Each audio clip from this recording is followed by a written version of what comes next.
Welcome to new TV Telugu. Telangana Congress లో Parakala assembly ticket వ్యవహారం మరోసారి వేడెక్కింది. వచ్చే ఎన్నికల్లో పరకాల నుంచి ప్రస్తుత ఎమ్మెల్యే రేవూరి ప్రకాష్ రెడ్డిని భారీ మెజారిటీతో గెలిపించాలని సీఎం రేవంత్ రెడ్డి ఇటీవల పిలుపునిచ్చారు. దీనిపై మంత్రి కొండా సురేఖ కుమార్తె కొండా సుష్మిత తీవ్రంగా స్పందించారు. ఎన్నికలకు ఇంకా 2 ఏళ్ల సమయం ఉండగానే అభ్యర్థిని ఎలా ప్రకటిస్తారని ప్రశ్నించారు.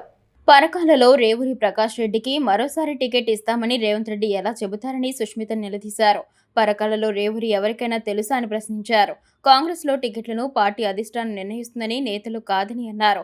తన తండ్రి కొండా మురళిని రేవంత్ రెడ్డి ఎందుకు పక్కన పెడుతున్నారని సుష్మిత ప్రశ్నించారు. కొండా మురళి సాధారణ నేత కాదని కింగ్ మేకర్ అని వ్యాఖ్యానించారు. రేవంత్ రెడ్డికి పీసీసీ అధ్యక్ష పదవి ఇవ్వాలని కాంగ్రెస్ లో తొలుత కోరింది కొండా దంపతులను గుర్తు చేశారు. పీసీసీ చీఫ్ అయిన తర్వాత రేవంత్ రెడ్డి తమ ఇంటికి వచ్చారా అని ప్రశ్నించారు. కాంగ్రెస్ అధికారంలోకి వచ్చినా రాకపోయినా కొండా మురళికి ఎమ్మెల్సీ పదవి ఇస్తామని హామీ ఇచ్చారని సుష్మిత పేర్కొన్నారు. ఇప్పటి వరకు ఆ హామీ ఎందుకు అమలు కాలేదని ప్రశ్నించారు. సంగారెడ్డి టికెట్ను అధిష్టానం నిర్ణయిస్తుందని చెప్పిన సీఎం పరకాల విషయంలో మాత్రం తానే ఎలా నిర్ణయం చెబుతారని నిలదీశారు. యువతకు టికెట్లు ఇవ్వాలని చెబుతూ రేవూరి ప్రకాష్ రెడ్డికి మరోసారి అవకాశం ఇస్తామని చెప్పడం ఏంటని ఆమె ప్రశ్నించారు. రేవంత్ రెడ్డి పూటకో మాట మాట్లాడుతున్నారని విమర్శించారు. సీఎం పదవిని కాపాడుకోవాలంటే నిబద్ధత అవసరమని వ్యాఖ్యానించారు. బీసీల పట్ల వివక్ష చూపుతున్నారంటూ ఆరోపించారు. మంత్రి పొంగులేటి శ్రీనివాస్ రెడ్డి పైన సుష్మిత ఘాటు వ్యాఖ్యలు చేశారు. సీఎం రేవంత్ రెడ్డితో పాటు మరో పొంగు ఉందని, ఆ పొంగు ఎక్కువ కాలం ఉండదని అన్నారు. ముఖ్యమంత్రి ఎవరో తెలియని పరిస్థితి ఉందంటూ విమర్శించారు. ఈ వ్యాఖ్యలు ప్రస్తుతం తెలంగాణ కాంగ్రెస్ లో చర్చనీయాంశంగా మారాయి. ఈ రోజు నేను అందరి సమక్షంలో చెప్తున్నాను, అయ్యా రేవంత్ రెడ్డి, నువ్వు గాని రేవూరి ప్రకాష్ రెడ్డి గాని వాళ్ళ తాత గాని వాళ్ళ అయ్య గాని ఎవరైనా గాని నేనే ఇక్కడ ఎమ్మెల్యేని, ఖచ్చితంగా నేనే నిల్చుంటా, నేనే గెలుస్తా. అర్థమైందా? ఈ సందర్భంగా నేను నీకు ఇక్కడ నుంచే చెప్తున్నా, నువ్వు ఇప్పుడు రాజీనామా చేయమని చెప్పు.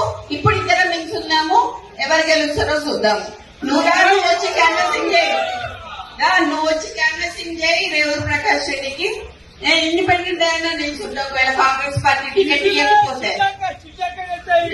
ఎట్లయినా కూడా నేను గెలుస్తా అని చెప్తున్నా. ఈసారి పర్కాల ఎమ్మెల్యేగా నేను పోటీ చేస్తానని ఈ సందర్భంగా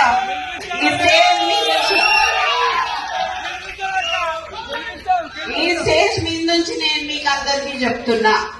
ఇది గతంలో చెప్పినా, కానీ ఇవాళ నేను ఎందుకు చెప్తున్నా అంటే 2 ఏళ్ల గారిని గెలిపేయమని చెప్పి అసందర్భంగా మాట్లాడిండు కాబట్టి, అనవసరంగా నన్ను రెచ్చగొట్టిండు కాబట్టి నేను ఇలా రావాల్సి వచ్చింది, ఇంత మాట్లాడాల్సి వచ్చింది. నీ ఇంకా బయటికి తీయాల్సిన చాలుంటాయి. నువ్వు ఇంటెలిజెన్స్ రిపోర్ట్స్ తెప్పించుకొని ఇవాళ అందరు మా లీడర్లు అందరు ఇళ్ల దగ్గర పోలీసు వాళ్ళని పెట్టావు. నువ్వు ఇంటెలిజెన్స్ రిపోర్ట్ తెప్పించుకొని ఎందుకంత భయం నీకు? నువ్వు మాట్లాడింది తప్పని నీకు కూడా తెలుసు కాబట్టి. కొండా మురళి మంచోడు కాబట్టి ఇప్పటి వరకు బయట మాట్లాడలేదు. కొండా సురేఖ మంచిది కాబట్టి మాట్లాడలేదు. చిత్తగట్ల కాదు. ఈ రోజు నేను అదే అడగదలుచుకున్నా. నీతో పాటు ఒక పొంగు ఉన్నది. ఆ పొంగు ఎక్కువసేపు పొంగదయ్యా, పోతుంది. మరి నువ్వు ముఖ్యమంత్రివా ఆయన ముఖ్యమంత్రి కూడా తెలుస్తలేదు. ఇక్కడ మొన్న హైదరాబాద్ లో ఇంద్రమ్మ ఇల్లు ఇచ్చేటప్పుడు హైదరాబాద్ లో ఆయన పొంగు పోస్టర్లు వేసుకున్నాడు. మరి అక్కడనే హైదరాబాద్ ఇన్ఛార్జ్ అయిన పొన్నం ప్రభాకర్ గారి ఫోటో వేయలేదు. అంటే బీసీలన్నీ అంత చులకన్నా మీకు?